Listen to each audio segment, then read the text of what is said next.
And we've spoken about him a lot today, Barnaby Joyce. He was, you were colleagues. Matt Canavan was your chief of staff, and then parliamentary colleagues, your mates. What do you make of this appointment by the Nats? First of all, I'd like to congratulate Matt.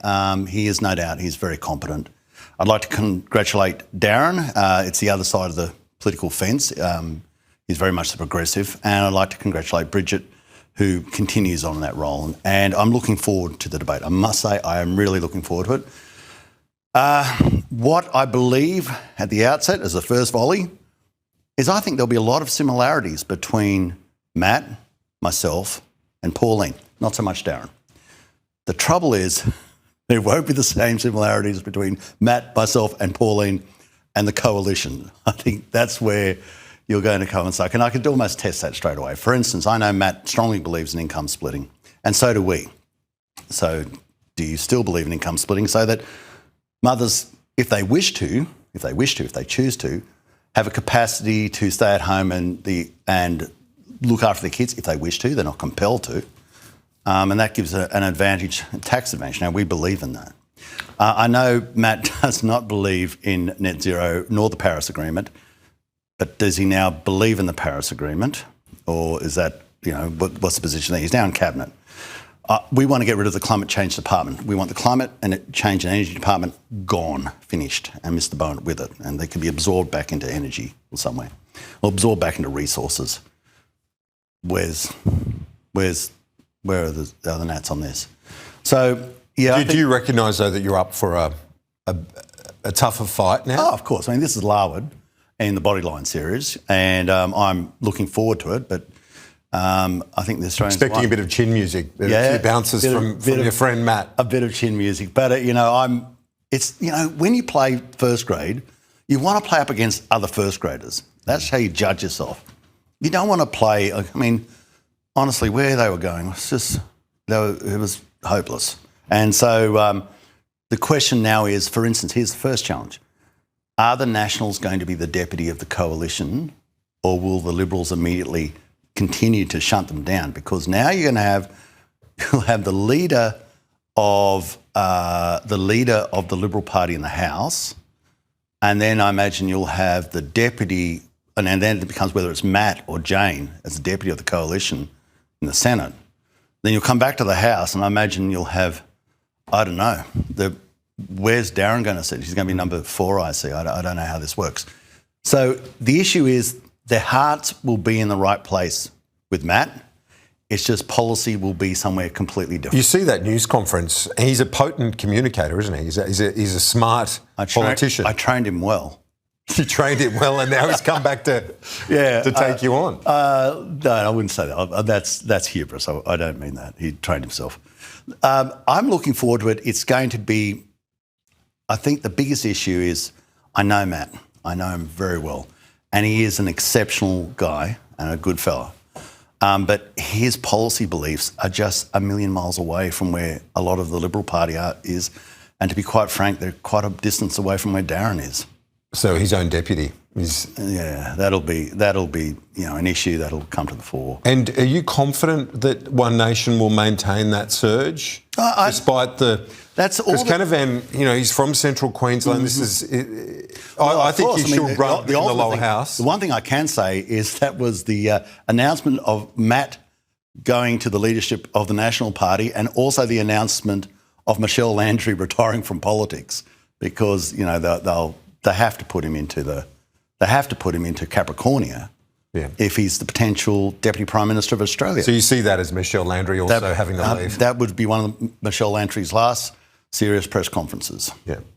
And because you have to, if you're Deputy Prime Minister, you've got to be in the last, don't you? Well, you don't have to be, but if there's something happens to the Prime Minister, you've got to be there, or you've got 3 months to get there. And if you haven't sorted it out, it becomes a mess, because you might miss out on the election, and then you're the Deputy Prime Minister who's out of a job. And so, if you're going to play safe, you have to move to a lower house seat. And the obvious one is Capricornia, which is where Matt lives. He said, it was interesting, he knows where the fight is, and that he's with One Nation. Straight up he said... That's because we're confident. Of course the fight is with us. Because what we have done, especially in recent Well, he times, said, what dam has Pauline Hanson built? What road has she built? She's been in politics twice as long as him. And he says, I know plenty of dams and infrastructure that he's done in South Queensland. What's Pauline Hanson done? Well, I got the money for it. I mean, it was the money that I got for the dams, whether it's Charleston Dam, Rookwood Weir, which I got. I remember them applying for it. A Coolpolly Dam upgrade, Chaffey Dam upgrade, a Walker off-stream storage, Dungowan pipeline. There are so many of these water infrastructure projects that I actually got.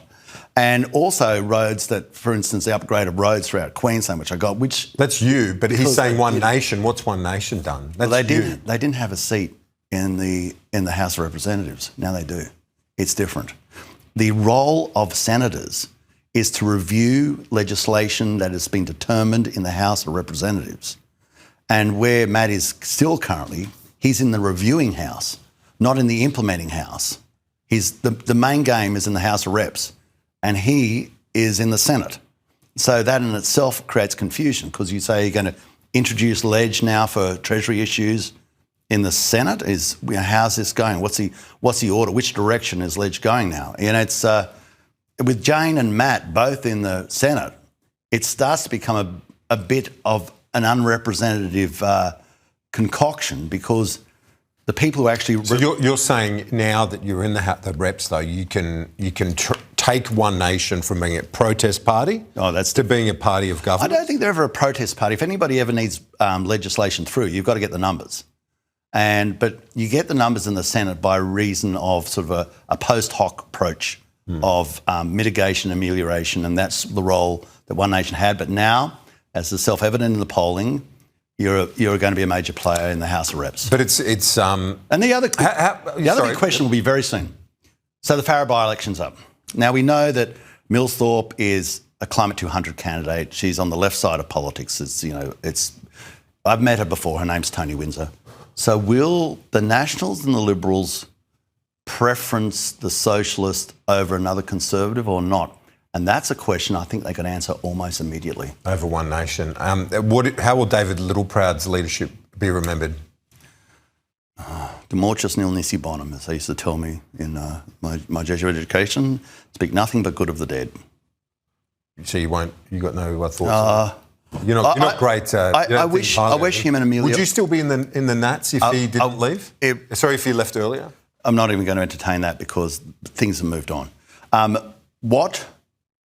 I hope that David and Amelia it's now post hoc. He was my opponent. He's now no longer my opponent.